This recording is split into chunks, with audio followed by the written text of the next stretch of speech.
चलो तो आज हम लोग स्टार्ट करेंगे केमिकल काइनेटिक, ठीक है। और फिजिकल केमिस्ट्री का ये मोस्ट प्रोबेबली लास्ट ही चैप्टर है, क्योंकि सरफेस केमिस्ट्री इसके बाद होता था जो हटाया जा चुका है। तो अब हम लोग का चैप्टर हो गया केमिकल काइनेटिक, ठीक है।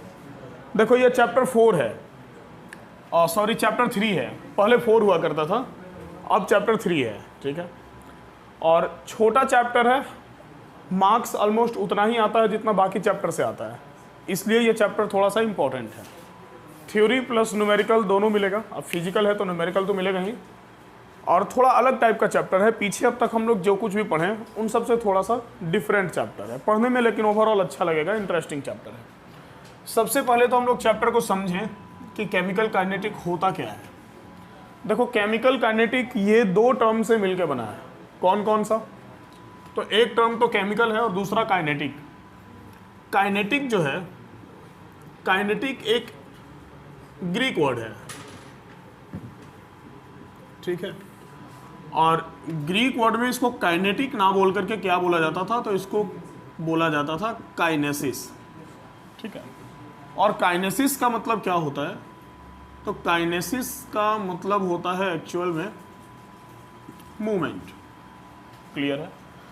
ग्रीक में किसी चीज़ के मूवमेंट को क्या कहा जाता है? काइनेटिक। क्लियर है ना? तो काइनेसिस से टर्म राइज हुआ काइनेटिक, और हम लोग को डिस्कस करना है केमिकल काइनेटिक। दैट मीन्स अगर हम काइनेटिक को मूवमेंट कंसीडर करें और केमिकल दैट मीन्स की केमिकल, तो हम लोग को इस चैप्टर में क्या डील करना है? तो हम लोग को इस चैप्टर में डील करना है मूवमेंट ऑफ केमिकल्स, ठीक है। अब बात ऐसा है कि केमिकल का मूवमेंट कहाँ होगा? तो भाई सिंपल सी बात है, केमिकल का मूवमेंट केमिकल रिएक्शन में होगा। केमिकल मूव तो तभी करेगा जब उसका रिएक्शन होगा, ठीक है। तो movement of chemicals in chemical reaction, chemical reaction में केमिकल्स के मूवमेंट के बारे में डिस्कस करना है। अब अगर हम मूवमेंट पर आते हैं किसी चीज़ का, तो मूवमेंट भी अलग अलग तरह का होता है। अलग अलग तरह का मतलब sir, depending on velocity. Movement fast हो सकता है, मूवमेंट स्लो हो सकता है, मूवमेंट वेरी स्लो हो सकता है। क्लियर है? डैट मीन्स कि केमिकल्स का जो स्पीड है केमिकल रिएक्शन में, वो स्पीड भी अलग अलग हो सकता है, ठीक है। और उस स्पीड को हम लोग क्या बोलते हैं? तो केमिकल के लैंग्वेज में, केमिकल रिएक्शन के लैंग्वेज में उसी स्पीड को कहा जाता है रेट। क्लियर है ना? स्पीड को हम लोग रेट बोलते हैं। डैट मीन्स क्या सर? डैट मीन्स ये कि हम लोग को इसमें मूवमेंट ऑफ केमिकल के साथ साथ क्या डिस्कस करना है? तो हम लोग को इसमें रेट ऑफ केमिकल रिएक्शन भी डिस्कस करना है। अगर इस चैप्टर को थोड़ा सा डिफाइन किया जाए, तो इस चैप्टर को ऐसे ही डिफाइन किया जाता है कि the branch of physical chemistry which deals with rate of chemical reaction, या फिर हम बोल सकते हैं speed of chemical reaction. Speed of chemical reaction is called chemical kinetic. Physical chemistry का वो ब्रांच जो किसके बारे में डील करता है? जो स्पीड ऑफ केमिकल रिएक्शन के बारे में डील करता है, ठीक है। मतलब रेट ऑफ केमिकल रिएक्शन के बारे में डील करता है, उसको हम लोग बोलते हैं केमिकल काइनेटिक। डैट मीन्स ये कि हम लोग एक बात जानते हैं कि केमिकल रिएक्शन का जो स्पीड होता है वो अलग अलग होता है। बहुत सारा ऐसा रिएक्शन है जो काफ़ी कम समय में हो जाता है, बहुत जल्दी हो जाता है, ठीक है। बहुत सारा ऐसा भी रिएक्शन है जिसको होने में बहुत टाइम लग जाता है, और बहुत सारा ऐसा भी रिएक्शन है जो ना बहुत फास्ट होता है और ना ही बहुत स्लो होता है। डैट मीन्स कि अगर स्पीड के बेसिस पर हम रिएक्शन को डिफाइन करना चाहें, तो हमारे पास रिएक्शन 3 तरह का आएगा। कौन कौन सा? तो अगर हम on the basis of speed या on the basis of rate हम डिफाइन करना चाहें, तो हमारे पास 3 तरह का रिएक्शन आएगा। एक रिएक्शन होगा जिसको कहा जाएगा वेरी फास्ट रिएक्शन, ठीक है। दूसरा होगा जिसको कहा जाएगा वेरी स्लो रिएक्शन, और एक तीसरा होगा जो ना बहुत ज़्यादा फास्ट होगा ना बहुत ज़्यादा स्लो होगा। तो उसको क्या कहा जाएगा? उसको कहा जाएगा मॉडरेट रिएक्शन। क्लियर है? ना ही वो बहुत ज़्यादा फास्ट होगा और ना ही वो बहुत ज़्यादा स्लो होगा। अब हम लोग सबसे पहले एक एक करके ज़रा इन केमिकल रिएक्शंस के बारे में डिस्कस कर लेंगे कि वेरी फास्ट रिएक्शन क्या होता है, वेरी स्लो रिएक्शन क्या होता है, और मॉडरेट रिएक्शन हम किसको किसको बोल सकते हैं। क्लियर है? तो सबसे पहले ये क्लियर हुआ कि केमिकल काइनेटिक टर्म का मतलब क्या है, हमको इस चैप्टर में पढ़ना क्या है। तो केमिकल काइनेटिक का टर्म हो गया, केमिकल काइनेटिक टर्म का मतलब हो गया मूवमेंट ऑफ केमिकल्स, या फिर रेट ऑफ केमिकल्स, या फिर स्पीड ऑफ केमिकल्स। क्लियर है? और कहाँ पर स्पीड ऑफ केमिकल? तो सर केमिकल रिएक्शन में। दैट मीन्स कि ओवरऑल हमको इस चैप्टर में केमिकल रिएक्शंस के स्पीड के बारे में डिस्कस करना है कि कौन सा रिएक्शन कितने देर में कंप्लीट होगा, हम कितना रिएक्टेंट लेंगे तो कितने देर में हमको कितना प्रोडक्ट मिलेगा, ये सारा कुछ हम लोग को इसमें डिस्कस करना है। चलेगा? तो ये इंट्रोडक्शन नोट कीजिए और एक एक करके हम लोग इसको डिस्कस करना स्टार्ट करेंगे।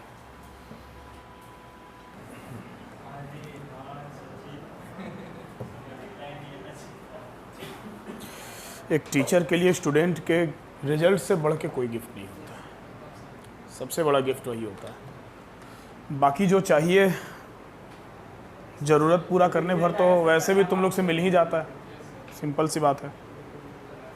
ज़िंदगी तो बच्चा लोग के भरोसे ही चल रहा, फिर ऊपर से क्या गिफ्ट चाहिए? मिटा दें। मिटाना क्या है समझते हैं। थोड़ा गर्मी लग रहा था, लाइट नहीं था, इसलिए हम समझाना बंद करके नोट करने बोल दिए तुम लोग को। देखो सबसे पहले आते हैं वेरी फास्ट रिएक्शन में। वेरी फास्ट रिएक्शन जो होता है, वेरी फास्ट मतलब सर कितना फास्ट? बहुत ज़्यादा फास्ट, ठीक है। ये काफ़ी फास्ट रिएक्शन होता है। ये कितने देर में हो जाता है? अब हमको अलग से थोड़ा नंबरिंग देकर समझाना पड़ेगा। तो वेरी फास्ट रिएक्शन जो होता है ये कितने देर में कंप्लीट हो जाएगा? तो कंप्लीट्स इन ऑलमोस्ट ये 10 to the power -14 to 10 to the power -16 second. समझ रहे हो कितना फास्ट कंप्लीट हो रहा है? ठीक है, ये सेकेंड से भी कम में होता है। हालांकि जो सेकेंड में भी होगा फ्यू सेकेंड्स, उसको भी वेरी फास्ट कैटेगरी में ही रखा जाता है, ठीक है ना। बट ये कम से कम इतना समय तक ले सकता है, मतलब बहुत कम समय में भी ये कंप्लीट हो सकता है। क्लियर है? इसका बहुत कम मतलब देखो ना, ये लिखा हुआ, ठीक है, सेकेंड का 10 to the power -14 पार्ट्स। नहीं पता चलेगा। जैसे तुमको हम एग्जाम्पल दे रहे हैं इसका, जैसे सपोज डैट कि हम इसका एग्जाम्पल देते हैं प्रिसिपिटेशन ऑफ BaSO4। BaSO4 का जो प्रिसिपिटेशन होता है, मतलब जब हम लोग BaCl2 को, बेरियम क्लोराइड को सल्फ्यूरिक एसिड के साथ मिलाते हैं ना, ठीक है, तो ये तुम्हारा BaSO4 प्लस HCl बनता है, ठीक है। तो ये BaSO4 का प्रिसिपिटेट बनता है, और ये प्रिसिपिटेट इतना फास्ट बनता है कि आप उसको बनते हुए नहीं देख पाइएगा। आप दोनों को एक दूसरे में मिलाएं और डायरेक्ट आपको प्रिसिपिटेट ही मिला, ठीक है। तो ये वेरी फास्ट रिएक्शन के कैटेगरी में आता है। क्लियर है? वेरी फास्ट रिएक्शन के बाद तुम्हारा हो गया वेरी स्लो रिएक्शन। देखो बहुत सारा ऐसा रिएक्शन है ना जो बहुत स्लो होता है। बहुत स्लो मतलब सर कितना स्लो? मतलब वो ये रिएक्शन कुछ सप्ताह, कुछ महीना से लेकर सालों तक का समय ले सकता है, ठीक है। It can take few month to few years. जैसे सर बोलने दो हमको भी, ठीक है, फिर तुम बोल लेना आराम से, तुम्हारे पास जो जो एग्जाम्पल है, ठीक है।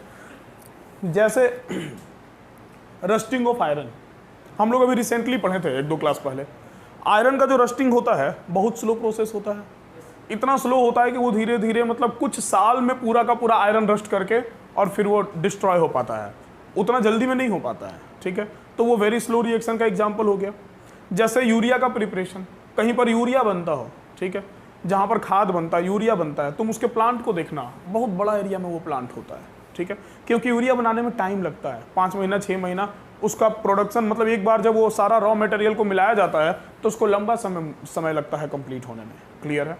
तो जो यूरिया का प्रिपरेशन है उसके लिए बड़ा स्पेस प्लांट किया जाता है। क्यों बड़ा स्पेस प्लांट किया जाता है? क्योंकि कम जगह में बनाया जाएगा, तो कुछ महीना के बाद वहाँ से बन के यूरिया निकलेगा, तो पता चलेगा कि बहुत ज़्यादा टाइम टेकिंग हुआ और काफ़ी कम क्वांटिटी में यूरिया बना पाए, इसलिए बड़ा एरिया लिया जाता है। जैसे तुम देखना यहाँ सिंदरी में खाद कारखाना है, हर जो यूरिया का भी बहुत पहले था, बंद हो गया था, रिसेंटली स्टार्ट हुआ, ठीक है। अब ये स्टार्ट हुआ नहीं है, अंडर कंस्ट्रक्शन है, बट होने ही वाला है, सेटअप सारा तैयार हो गया है सुनते हैं। तो बहुत बड़ा एरिया में है, क्लियर है। तो ये सब जो होता है काफ़ी बड़ा इलाका में होता है। क्यों? क्योंकि वहाँ टाइम लगता है, मैन पावर भी ज़्यादा चाहिए, जगह भी ज़्यादा चाहिए, क्योंकि समय लगेगा। अब मान लो 6 महीना बाद वहाँ से पहला लॉट बन के निकला और 6 महीना तुम 10 बोरी बना के निकालता है, तो क्या मतलब है भाई? इसलिए बड़ा एरिया चाहिए ना, क्योंकि उसके मशीन में सारे रॉ मटेरियल को डाल के रखा जाता है लंबे समय तक। इसके बाद वाइन वगैरह का जो प्रिपरेशन होता है वो भी बड़ा लंबा समय तक चलता है, ठीक है। वाइन जो बनता है, ठीक है, देखो वाइन कैसे बनता तुमको सिंपली हम बता दे रहे हैं, तो इतना एक्टिव मत हो जाओ सुनने के लिए, घर पे नहीं बना लोगे, ठीक है। फिर भी जो बनता है वो कैसे बनता है उसका बड़ा सुनते सिंपल प्रोसेस होता है। उसमें खाने पीने वाले सामान को सड़ा के बनाया जाता है, मतलब उसको डिकम्पोजिशन बोलते हैं, ठीक है। फर्मेंटेशन होता है, डिकम्पोजिशन होता है। तो बाबू ये एक्चुअल में जा बिजली गई, अभी बिजली के हाल बहुत ख़राब है, चलो कोई बात नहीं, फिर थोड़ा हम लोग गर्मी झेल लेंगे। ऐसे अभी 43 झेल रहे हैं बाहर में, अंदर में भी वही हाल है लगता है। देखो छोड़ो हटाओ, हम लोग कहाँ थे? अच्छा हाँ, तो वही हम लोग बात कर रहे थे ना, डिकम्पोजिशन, फर्मेंटेशन, ऐसा ऐसा टर्म हम लोग यूज करते हैं। अरे सिंपली सड़ना गलना बोलते हैं उसको, ठीक है ना। हाँ, तो सड़ा गला के ही बनाया जाता है। तो उसमें क्या होता है कि जो उसका रॉ मटेरियल होता है उसको डब्बे में बंद करके लंबा समय तक के लिए छोड़ दिया जाता है, उसका डिकम्पोजिशन होता है। वो सारा प्रोसेस होने के बाद जो उसका वेस्ट मटेरियल है वो नीचे बैठ जाता है, लिक्विड उसका ऊपर हो जाता है। फिर उसको अलग करके उसका टॉक्सिसिटी मेजर करके और फिर उसको बोतल में भर के सप्लाई कर दिया जाता है, ठीक है। तो सुने हो ना, उसका स्मेल बहुत ख़राब होता है, मतलब सिर्फ सुना ही है ना। देखो टेस्ट भी किया है, अच्छा बात है, देखो टेस्ट भी किया है लड़का, ठीक है। तो कोई बात नहीं, टेंशन ना लो। तो क्या होता है उसमें लंबा टाइम लगता है, उसको प्रिपरेशन होने में काफ़ी लंबा टाइम लगता है। जितना पुराना होता है उतना बढ़िया क्वालिटी का होता है, ठीक है। तो ये सब वेरी स्लो रिएक्शन के कैटेगरी में आता है, समझ गए बात को। तो वेरी स्लो रिएक्शन के कैटेगरी में तुम्हारा कौन कौन आ जाएगा? तो अगर हम यहाँ दिखेगा इसमें, हाँ आ जाएगा रिकॉर्डिंग में। अगर हम वेरी स्लो रिएक्शन की बात करें तो ये कितने दिन में कंप्लीट होगा? तो कंप्लीट्स इन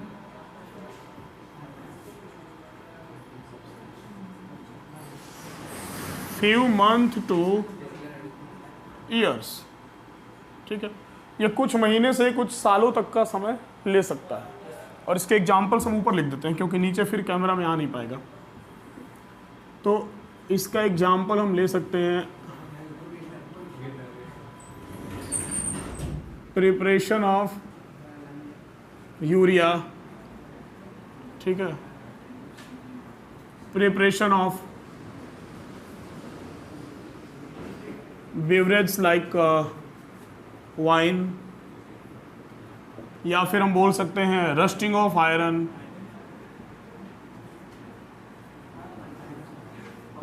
तो ये सब जो होता है ये किस कैटेगरी में आ गया? ये सब आ गया वेरी स्लो रिएक्शन के कैटेगरी में, क्लियर है। इसके बाद थर्ड नंबर है तुम्हारे पास मॉडरेट रिएक्शन। हाँ बातचीत नहीं, ध्यान दो इधर, ठीक है। तो मॉडरेट रिएक्शन में क्या होता है? तो मॉडरेट रिएक्शन जो होता है इट टेक्स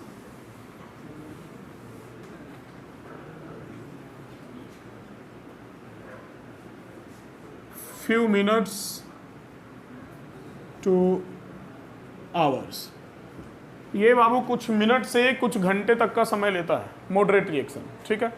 अब कुछ मिनट से कुछ घंटे तक का समय, मतलब सर इसमें कौन कौन सा आ जाएगा? तो वेरी सिंपल, हम लोग इसमें बहुत सारा रिएक्शन ले सकते हैं जो बायोकेमिकल रिएक्शन वगैरह होता है, ठीक है। जैसे सपोज कि अगर हम इसमें कर्डलिंग ऑफ मिल्क ले लें, ठीक है, दूध का दही में कन्वर्ट होना, तो ये भी मॉडरेट रिएक्शन में आएगा। कितने देर में दही जम जाता है? रात भर में का है, दिन भर में का है? नहीं, दही रात में जमने के लिए क्यों डाला जाता है? दिन में भी, अच्छा, ताकि दिन में खा सकें। हाँ देखो, ये खाने में माहिर है। हाँ ठीक है, खाती पीती खूब, लगता नहीं, अलग बात है, खाती पीती खूब है, ठीक है। तो क्या होता है ना कि एक्चुअल में क्या होता है ना कि दही जमाने के लिए जो ऑप्टिमम टेम्परेचर होता है वो बेसिकली 25 से 35 तक होता है। आप 25 से 35 के बीच दही जमाइएगा ना तो बहुत अच्छा जमेगा। और दही हम लोग बेसिकली कौन से मंथ में जमाते हैं? गर्मी के दिन में जमाते हैं, ठीक है। ठंडा में दही हम लोग कहाँ खाते हैं? खाना चाहिए, ठीक है, बट हम लोग जनरली गर्मी में ही दही खाते हैं, ठीक है। तो होता क्या है कि वो 25 से 35 उसका ऑप्टिमम टेम्परेचर होता है, उस बीच में दही बहुत अच्छा जमता है। इसीलिए हम लोग रात में जमने के लिए डालते हैं, क्योंकि दिन में टेम्परेचर गर्मी के मौसम में क्या होता है, अभी देखो 43 चल रहा है यहाँ का, तो भाई 40 प्लस होता है, तो बहुत ज़्यादा टेम्परेचर होता है। 42, 43 बहुत हाई टेम्परेचर हो गया, समझ गया बात को ना।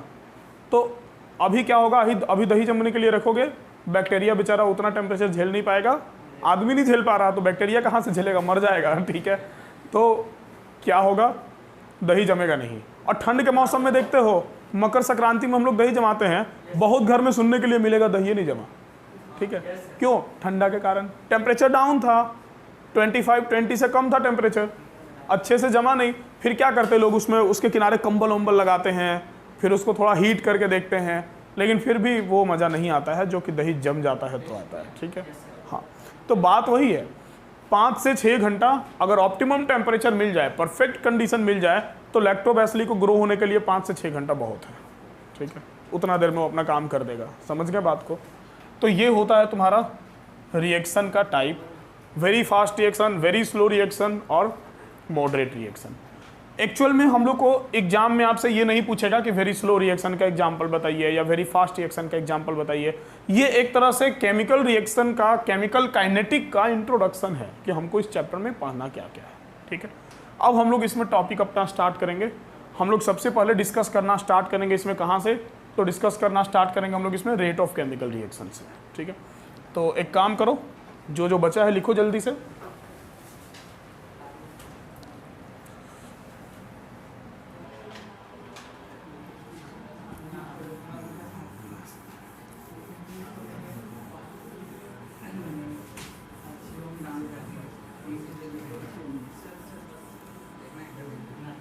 नहीं लिखे अभी?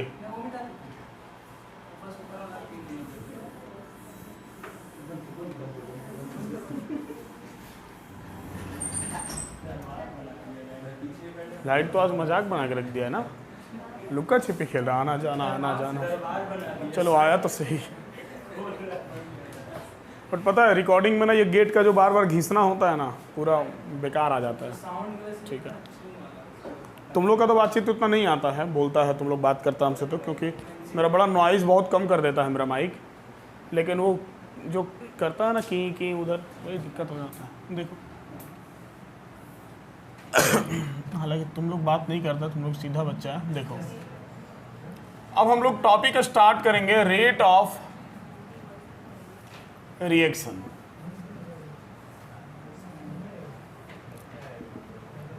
चलो पहले जरा 2 लाइन का डेफिनेशन लिख लो रेट ऑफ रिएक्शन का, फिर समझाते हैं।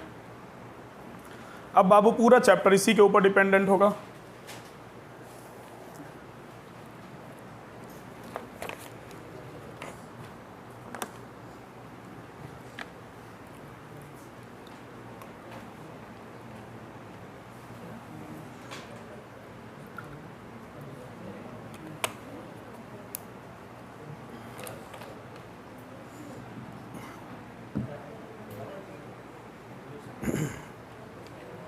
लिखो, rate of reaction can be defined as, rate of reaction can be defined as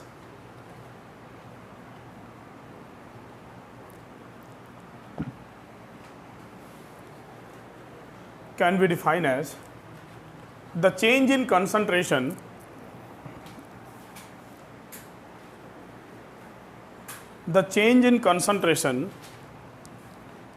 of reactant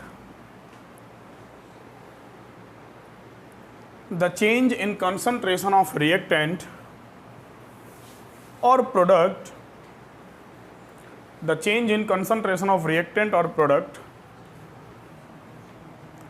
with change in time.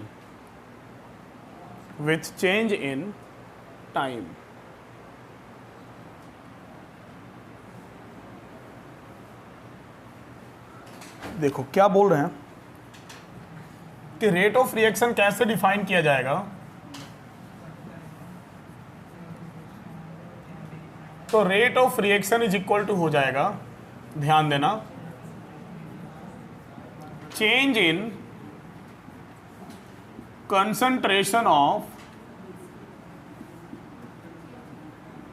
Reactant या फिर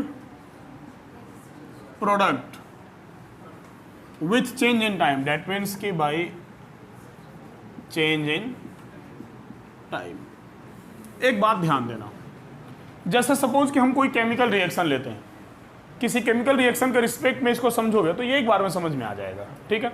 हाँ ध्यान देना आप इधर, जैसे सपोज कि हम कोई केमिकल रिएक्शन लेते हैं, जिस केमिकल रिएक्शन में हम रिएक्टेंट ए से प्रोडक्ट बी बना रहे हैं, ठीक है, चलेगा। अब हम इसके रिस्पेक्ट में रेट ऑफ केमिकल रिएक्शन को लिखने वाले हैं, रेट ऑफ रिएक्शन का एक्सप्रेशन लिखने वाले हैं, ऐसा फॉर्मूला टाइप से फिलहाल, ठीक है। तो हम क्या लिखेंगे, तो क्या बोला जा रहा है कि change in concentration of reactant और product by change in time. मतलब या तो रिएक्टेंट का या तो प्रोडक्ट का, दोनों का एक साथ नहीं लेना है। Change in concentration of reactant और product by change in time, clear है। अब रिएक्टेंट के रिस्पेक्ट में ये चेंजिंग कैसा इफेक्ट लाएगा और प्रोडक्ट के रिस्पेक्ट में ये चेंजिंग कैसा इफेक्ट लाएगा, जरा वो देखते हैं। तो रिएक्टेंट के रिस्पेक्ट में ये चेंजिंग कैसा इफेक्ट लाएगा, जब केमिकल रिएक्शन होगा, जैसे सपोज कि हमारे पास जब टाइम 0 है तो ये जो प्रोडक्ट है ये 100% होगा, ठीक है, और ये जो रिएक्टेंट 100% होगा और प्रोडक्ट क्या होगा, 0 होगा। कब, टाइम 0 है। टाइम 0 का मतलब किसी भी केमिकल रिएक्शन में टाइम 0 का ये मतलब होगा कि अभी रिएक्शन शुरू नहीं हुआ है, ठीक है। सपोज दैट कि आफ्टर टाइम t होता क्या है कि ये 20% बनता है, तो अगर ये 20% बना तो ये बचा कितना, 80% बचा। मतलब इसका कितना कम हुआ, 20%, और इसका कितना बढ़ा, 20%। दैट मीन्स कि इसका डिक्रीज होना, रिएक्टेंट का डिक्रीज होना और प्रोडक्ट का इंक्रीज होना दोनों सेम है, बिकॉज जितना रिएक्टेंट डिक्रीज होगा उतना ही प्रोडक्ट इंक्रीज होगा। रिएक्टेंट से ही ना प्रोडक्ट बनेगा, क्लियर है। तो अगर हम रिएक्टेंट के रिस्पेक्ट में इस एक्सप्रेशन को लिखना चाहें तो देखो हम ऐसे लिखेंगे, हम लिखेंगे रेट ऑफ रिएक्शन, तुम ट्राई करना पूरा लिखने का या ऐसे भी लिख सकते हो, कोई प्रॉब्लम नहीं। Rate of reaction is equal to change in concentration of reactant. तो रिएक्टेंट के कंसंट्रेशन में कैसा चेंजिंग आ रहा, तो सर डिक्रीज हो रहा, तो हम इसको ऐसे लिख सकते हैं, decrease in concentration of reactant by change in time। Time में चेंजिंग के साथ रिएक्टेंट के कंसंट्रेशन का डिक्रीज होना। या फिर अगर हम इसी को प्रोडक्ट के रिस्पेक्ट में लिखना चाहें तो हम क्या लिखेंगे, तो हम लिखेंगे increase in concentration of product by change in time. देखो टाइम तो दोनों में सेम ना होगा कि नहीं, क्योंकि जितने देर में ये जितना कम होगा उतना ही देर में ये उतना बढ़ेगा, सिंपल सी बात है, समझ गया ना। तो अगर इस एक्सप्रेशन को हमको रिएक्टेंट और प्रोडक्ट के लिए अलग अलग लिखना होगा तो हम कुछ इसी तरह से लिखेंगे कि decrease in concentration of reactant by change in time या increase in concentration of product by change in time, ठीक है। हम इन दोनों में से किसी को भी रेट ऑफ रिएक्शन बोल सकते हैं। रिएक्शन का रेट वही होगा कि कितने देर में कितना रिएक्टेंट कम हो रहा या उतने ही देर में कितना रिएक्टेंट बढ़ रहा, क्लियर है। तो simply this is rate of reaction. अब इस रेट ऑफ रिएक्शन को एक्सप्रेशन वाइज कैसे लिखेंगे, ये तो हो गया लैंग्वेज वाला एक्सप्रेशन, मतलब ऐसे अब बार बार क्वेश्चन बनाएंगे तो इतना लंबा लंबा कौन लिखेगा, तो शॉर्ट में उसको कैसे लिखेंगे, तो सिंपली हम लोग उसको कंसीडर कर लेंगे। जैसे सपोज कि यहाँ पर हम परसेंटेज लेकर चले, ठीक है, या रहने दो इसको, परसेंटेज जो लिखें वो ठीक है, ठीक है। इसको हम लोग कैसे लिखेंगे, तो हम लोग इसको लिखेंगे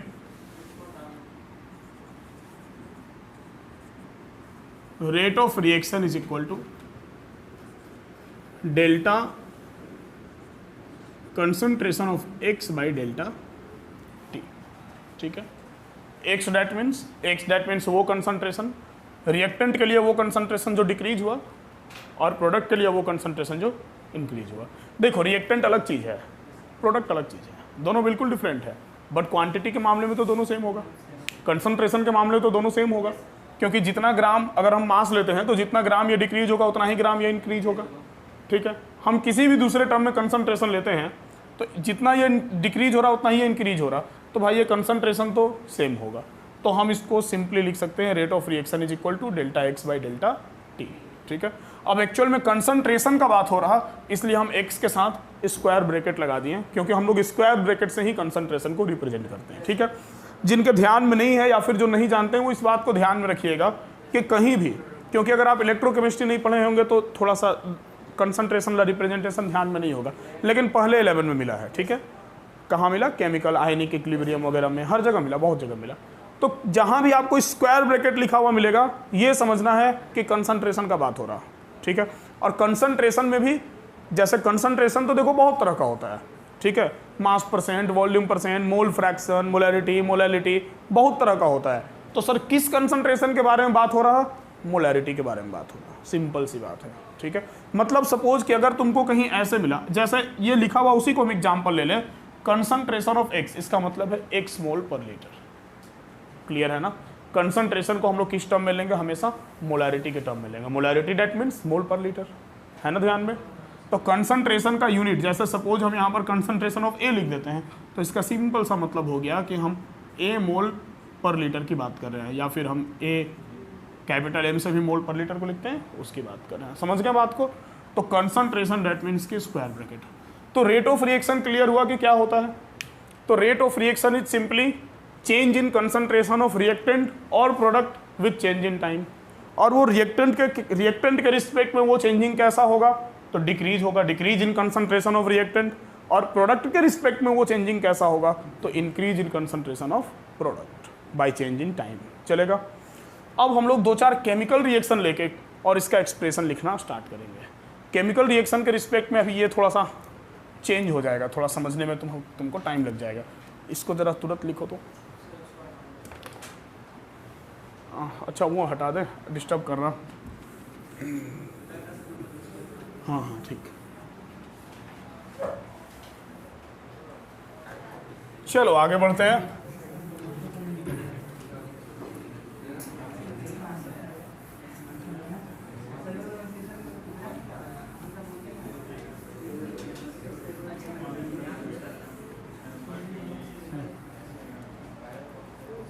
देखो अब जैसे रेट ऑफ केमिकल रिएक्शन में ध्यान देना, अब हम लोग ये सीखेंगे कि रेट एक्सप्रेशन किसी केमिकल रिएक्शन के रिस्पेक्ट में कैसे लिखा जाता है।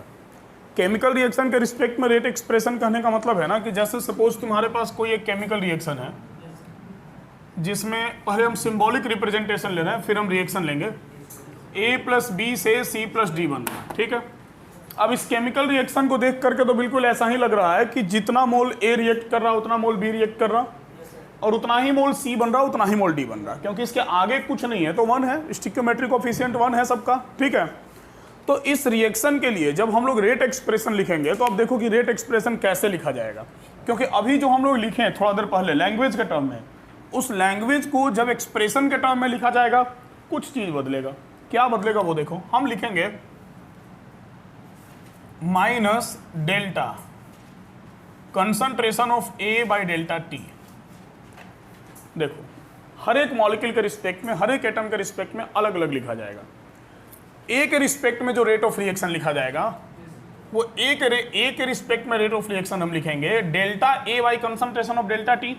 जैसे हम delta X by delta T लिखे थे ना, तो delta A by delta T, लेकिन सर ये माइनस क्यों लगा दिए? तो माइनस लगाने के पीछे का कारण है, हम माइनस लगाएंगे रिएक्टेंट के रेट के आगे और प्लस लगाएंगे प्रोडक्ट के रेट के आगे। हाँ बस सिंपल, बहुत अच्छा, सही समझा है कि वो माइनस और प्लस सिर्फ और सिर्फ क्या रिप्रेजेंट करेगा? डिक्रीज और इंक्रीज को रिप्रेजेंट करेगा। जब जब हम क्वेश्चन बनाएंगे तो क्वेश्चन के समय उस माइनस प्लस को इग्नोर कर देंगे, ठीक है, लेकिन जब एक्सप्रेशन लिखेंगे तो रिएक्टेंट के आगे माइनस और प्रोडक्ट के आगे प्लस लगाना पड़ेगा। अब देखो ये क्या लिखा जाएगा, तो जितना हमारा ए डिक्रीज हो रहा उतना ही बी भी डिक्रीज हो रहा, ठीक है, तो इज इक्वल टू, दोनों का रेट सेम करके लिखना है, minus delta concentration of B by delta T. अब जितना ए और बी कम हो रहा उतना ही सी और डी इंक्रीज कर रहा, तो इज इक्वल टू, सबका रेट इक्वल होगा, plus delta concentration of C by delta T is equal to plus delta concentration of D by delta T. Clear है? ये हमारा रेट एक्सप्रेशन होगा। अब ये रेट एक्सप्रेशन समझ में आया? सिंपल है, कुछ खास नहीं है, ठीक है। देखो सपोज कि हम एक एग्जांपल लेते हैं, हम लेते हैं N2 + 3H2, ये एक रिवर्सिबल रिएक्शन होता है, इससे बन रहा 2NH3। अगर फिजिकल स्टेट रिप्रेजेंट करके चले तो गैस होता, हालांकि उसका कोई काम नहीं है फिलहाल, हमको रेट एक्सप्रेशन लिखने सीखना। अब ध्यान देना क्या लिखा जाएगा, इसके लिए हम लिखेंगे minus delta concentration of N2 by delta T, ठीक है। लेकिन जैसे ही हम H2 में आते हैं थोड़ा माहौल बदलेगा। क्या होगा सर? होगा कुछ ऐसा कि is equal to minus 1/3 delta concentration of H2 by delta T. अब सर ये -1/3 करने के पीछे का क्या कारण है? देखो ध्यान देना, ध्यान ये देना कि हम लोग ये जो 2, 3 लगाते हैं इसके आगे ना स्टिक्योमेट्रिक कोफिशिएंट, ये सिर्फ और सिर्फ रिएक्शन को बैलेंस करने के लिए लगाया जाता है, ठीक है। एक्चुअल में जब हम रेट पर आएंगे तो रेट ऑफ रिएक्शन जो होता है वो पूरा रिएक्टेंट का और पूरा प्रोडक्ट का रेट ऑफ रिएक्शन हमेशा सेम होता है। रिएक्शन का रेट हमेशा सेम होगा। जितना एक मॉलिक्यूल डिक्रीज करेगा उसके रिस्पेक्ट में दूसरा भी उतना ही डिक्रीज करेगा, और उन सब के रिस्पेक्ट में प्रोडक्ट भी उतना ही इंक्रीज करेगा। तो फिर सर ये 1 डिक्रीज किया, ये 3 डिक्रीज किया, ये 2 इंक्रीज किया, इसका क्या मतलब है? इसका कोई मतलब नहीं है। IUPAC के अकॉर्डिंग किसी भी इनऑर्गेनिक रिएक्शन को हम विदाउट बैलेंसिंग नहीं लिख सकते हैं, ऑर्गेनिक को लिखा जाता है। किसी भी इनऑर्गेनिक रिएक्शन को हम विदाउट बैलेंसिंग नहीं लिख सकते, इसलिए उसके आगे हमको 2, 3 लगाना पड़ रहा। बट ये जो रेट एक्सप्रेशन है, ये रेट एक्सप्रेशन अगर हम 1 मोल के रिस्पेक्ट में लिखना स्टार्ट किए तो हम सबके लिए 1 मोल के रिस्पेक्ट में ही लिखेंगे। मतलब ये कि देखो delta concentration of N2 by delta T is equal to 1/3 delta concentration of H2 by delta T. ये 1/3 जो है ना, इसको क्या इमेजिन किया जाएगा? तो इसको 3 मोल के रिस्पेक्ट में 1/3 इमेजिन किया जाएगा, 1 के रिस्पेक्ट में नहीं। तो बाबू अगर 3 के रिस्पेक्ट में हम 1/3 लेते हैं, मतलब हम 3 का 1/3 पार्ट लेते हैं, तो 3 का 1/3 पार्ट कितना हो गया? 1 हो गया। सिंपल है ना, 3 का 1/3 पार्ट तो 1 ही हो गया, तो ये भी 1 के रिस्पेक्ट में हो गया और ये भी 3H2 के लिए 1 के रिस्पेक्ट में हो गया। Not only with respect to H2, with respect to 3H2। तो 3H2 के रिस्पेक्ट में 1/3 delta concentration of H2 by delta T कितना हो गया? 1 हो गया। समझ गए बात को ना? तो अब समझ गया होगा कि प्रोडक्ट को हम क्या लिखने वाले हैं। प्रोडक्ट को हम क्या लिखेंगे? Is equal to plus 1/2 delta concentration of NH3 by delta T. समझ में आया? जैसे हम इसका 1 लिए, क्लियर है, हम 3H2 का 1/3 ले लिए, मतलब 1 लिए, हम 2NH3 का 1/2 पार्ट लिए, तो 2 का 1/2 तो सर 1 ही लिए ना। सिंपल सी बात है, समझ गए? क्लियर हुआ? अरे बोलो। चलो एक एग्जांपल और लेते हैं। सपोज कि हम SO2 और O2 को मिला करके SO3 बनाते हैं, ठीक है। अब हमको इसके लिए रेट एक्सप्रेशन लिखना है। क्या लिखेंगे? देखो एक बात तुमको बता दें, हम अगर हम चाहें तो हम इसको दूसरे तरीका से भी लिख सकते हैं। दूसरे तरीका मतलब हम लिख सकते हैं इसको 1/3 लिखे था ना हम यहाँ पर लिख सकते हैं ऐसे 2 डेल्टा कंसंट्रेशन ऑफ SO2/ΔT, ठीक है। हम इसको भी लिख देंगे 2 डेल्टा कंसंट्रेशन ऑफ O2/ΔT, ठीक है। सर हम 2 का 2 लिए, सर हम 1 का 2 लिए, ये भी 2 हो गया। तो हम चाहें तो सबको 2 के रिस्पेक्ट में भी लिख सकते हैं, लेकिन मेरा ये मानना है कि आप कन्फ्यूजन में ना जाएं और कभी भी रेट एक्सप्रेशन लिखें तो 1 के रिस्पेक्ट में लिखें। एक लॉ लेके चलो अपने लिए, ज़्यादा सहूलियत होगा। मतलब हम इन सबको भी 1 के रिस्पेक्ट में ही लिखेंगे। तो 1 के रिस्पेक्ट में लिखेंगे तो हम क्या लिखेंगे, -1/2 delta concentration of SO2/ΔT is equal to minus delta, नहीं इसके आगे 1/2 क्यों लगेगा, ये तो खुद 1 है। अब इसका 1/2 लेंगे तो आधा ले लेंगे ना। हम 2 के लिए 1/2 लिए तब 1 लिया, तो 1 के लिए तो 1 ही लेके चलेंगे फिर, क्योंकि अब तो इसी के रिस्पेक्ट में सबको लेके चला जा रहा। तो delta concentration of O2/ΔT is equal to plus 1/2 delta concentration of SO3/ΔT। Clear हुआ? तो कैसे लिखा जाएगा ये समझ में आ रहा? जैसे सपोज कि हम एक और लेते एग्जाम्पल, पूरा क्लियर हो जाना चाहिए, छोटा छोटा एग्जाम्पल से। H2 + I2 और इससे हम बना रहे हैं 2HI, ठीक है। तो हम क्या लिखेंगे सर, ये तो सिंपल हो गया, minus delta concentration of H2/ΔT, clear है, is equal to minus delta concentration of I2/ΔT is equal to plus 1/2 delta concentration of HI/ΔT। It's very simple. समझ गए? क्लियर हुआ? अरे बोलो। एक क्वेश्चन इसी टाइप का देते हैं, पहले ये समझो कि इस तरह का क्वेश्चन कैसा आएगा और बनेगा कैसे, ठीक है। तो पहले हम एक क्वेश्चन देते हैं इसी टाइप का, उसको सोल्व करते हैं, फिर आगे बढ़ते हैं। तो इस एक्सप्रेशन को लिखो जरा फटाफट। तो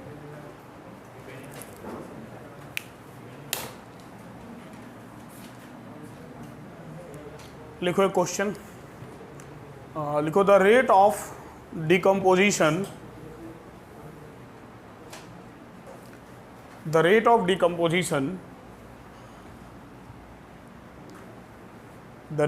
decomposition of N2O5,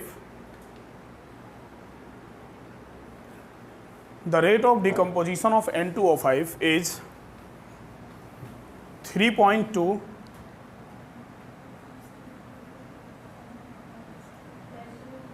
N2O5 is 3.2 into 10 to the power minus 5,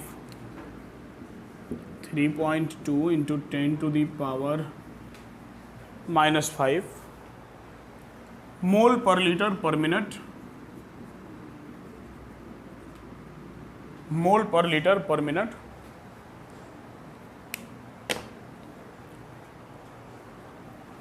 Calculate the rate of formation, calculate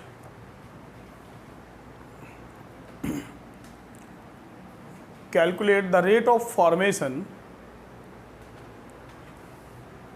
of NO2 and O2. Calculate the rate of formation of NO2 and O2.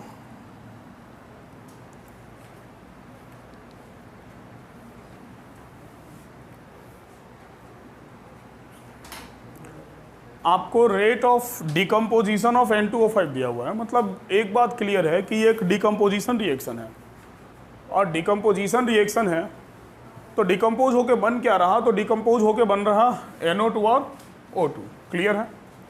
तो रेट ऑफ डिकम्पोजिशन आपको NO2 O2 का rate of decomposition of N2O5 दिया हुआ है, तो rate of formation NO2 और O2 का calculate करना हो जाएगा। सबसे पहले तो एक केमिकल रिएक्शन बनाना पड़ेगा, डिकम्पोजिशन रिएक्शन। क्या करेंगे, तो सर यहाँ ले लेंगे N2O5 और इसको करा देंगे डिकम्पोज, और क्या बन रहा वो भी हमको दिया हुआ है। क्या बन रहा, NO2 और O2, यही ना बन रहा। Rate of formation of NO2 और O2 बोला गया है ना तुमको, क्या बोला गया, NO2 और O2, ठीक है। तो सबसे पहले तो ये रिएक्शन बनेगा हमारा। अब इस रिएक्शन को बना तो दिए बट साथ में बैलेंसिंग भी करना पड़ेगा। तो बैलेंसिंग के लिए देखो यहाँ 2 नाइट्रोजन है तो यहाँ पर लगा दो 2, ऑक्सीजन 5 है तो ये 2 2 4 2 6 हो गया, तो इसके आगे लगा दो क्या, हाफ। समझ गए बात को, ये बैलेंस हो गया। अब सबसे पहला काम करेंगे कि हम इसका रेट एक्सप्रेशन लिखेंगे। कैसा रेट एक्सप्रेशन, जैसा यहाँ पर लिखे हैं हम लोग, ठीक है। चलो लिखते हैं, वहाँ तक का हम साथ देते हैं तुम्हारा। तो सबसे पहले delta concentration of N2O5 by delta T, ठीक है। माइनस लगा सकते हैं लेकिन रिएक्शन में क्वेश्चन में बनाते समय अभी माइनस का कोई काम नहीं पड़ेगा। इसके बाद इज इक्वल टू क्या लिखेंगे इसके लिए, बोलो 1/2 delta concentration of NO2 by delta T is equal to, हाँ उसके लिए क्या लिखेंगे 2। समझ रहे हो ना, हम 1 का 1 लिए, 2 का 1/2 लिए तो 1 हो गया, लेकिन हाफ का 1 लेना है तो हाफ के रिस्पेक्ट में 1 के लिए क्या करना पड़ेगा, 2 लेना पड़ेगा। तो डेल्टा नहीं, ऐसे डेल्टा नहीं, 2 into delta concentration of O2 by delta T. Clear हुआ कि नहीं ये बताओ पहले हमको, एक्सप्रेशन क्लियर हो गया ना। अब आपको रेट ऑफ डिकम्पोजिशन दिया हुआ है, ये वाला वैल्यू दिया हुआ है, कितना दिया हुआ है 3.2 इंटू 10⁻⁻5 मोल पर लीटर पर मिनट है, कोई बात नहीं। ये वैल्यू दिया हुआ है, ये और ये निकालना है। तो सिंपल सी बात है कि ये सब एक दूसरे के क्या है, इक्वल है, ठीक है।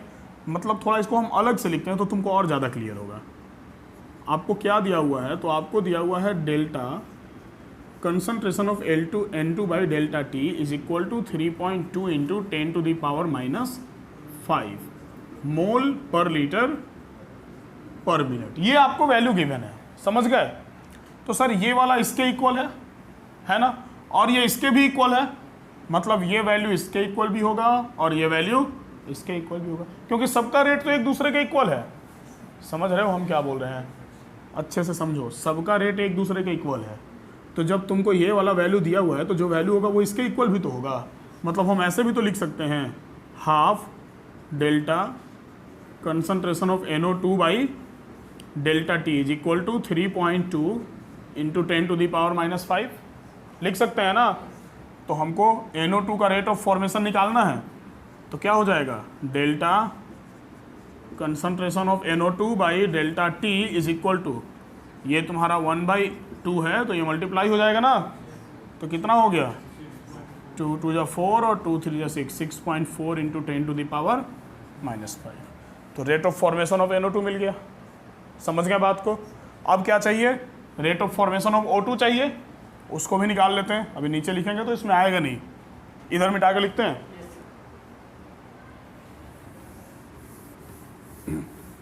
अब देखो, अब साथ में तुमको क्या दिया हुआ है, तो sir 2 into delta concentration of O2 by delta T is equal to क्या हो जाएगा 3.2 इंटू 10⁻⁻5 मोल पर लीटर पर मिनट। समझे बात को। तो अब ये क्या हो गया, तो delta concentration of O2 by delta T is equal to, multiply कर डिवाइड कर दें इसको, नीचे आ जाएगा तो 1.6 इंटू 10⁻⁻5 मोल पर लीटर पर मिनट। समझ गए बात को। आप एक बात देख रहे हैं क्या, जिस रिस्पेक्ट में रिएक्शन है रेट ओवरऑल घूम फिर के वही आ गया कि नहीं। देखो रिएक्शन तुम्हारा N2O5 था तो N2O5 जितना है उतना है, 2NO2 उससे डबल बन रहा था, देखो उससे डबल बन रहा, ठीक है। हाफ O2 इससे हाफ बन रहा था, देखो उससे हाफ बन रहा, सबका रेट ले देकर सेम आ गया। समझ गए, जैसा एक्सप्रेशन में किया हुआ है उस अकॉर्डिंग आ गया। खैर छोड़ो वो बात समझना, पहले ये हमको बताओ, वो कंसेप्ट पे तो जाते रहेंगे बहुत समय। अभी ये समझ में आया कि नहीं आया, कैसे बनाना है, क्लियर हो गया ना। तो ये तुम्हारा मुश्किल से 2 नंबर का क्वेश्चन आने का चांस रहता है, बहुत ज़्यादा बड़ा क्वेश्चन इससे आने का चांस नहीं रहता है, ठीक है। रेट एक्सप्रेशन का बहुत ज़्यादा मतलब यूज बहुत ज़्यादा है, आगे चल के लॉ वगैरह में डायरेक्टली इससे रिलेटेड क्वेश्चन आने का चांस कम रहता है। समझ गए? तो रेट एक्सप्रेशन लिखना सीख गए हम लोग, और लिखना सीखने के साथ साथ उससे रिलेटेड जो छोटा न्यूमेरिकल आने का चांस है वो भी अब बन जाएगा। नोट करो।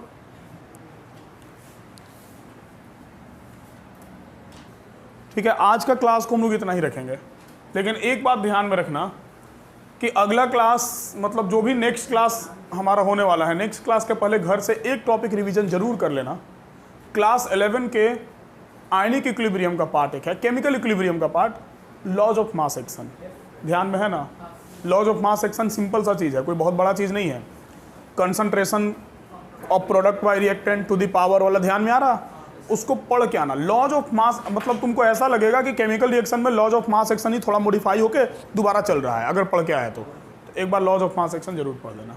एक बार नॉस्ट इक्वेशन में हल्का सा आ गया था तो ध्यान में आ गया था, लेकिन फिर भी एक बार उसका स्टेटमेंट के साथ पूरा पढ़ के आ जाना, कोई प्रॉब्लम नहीं होगा ऑर्डर कैलकुलेट करने में। ठीक है, तो रखते हैं आज के क्लास में इतना ही। हम लोग मिलते हैं फिर हम लोग नेक्स्ट क्लास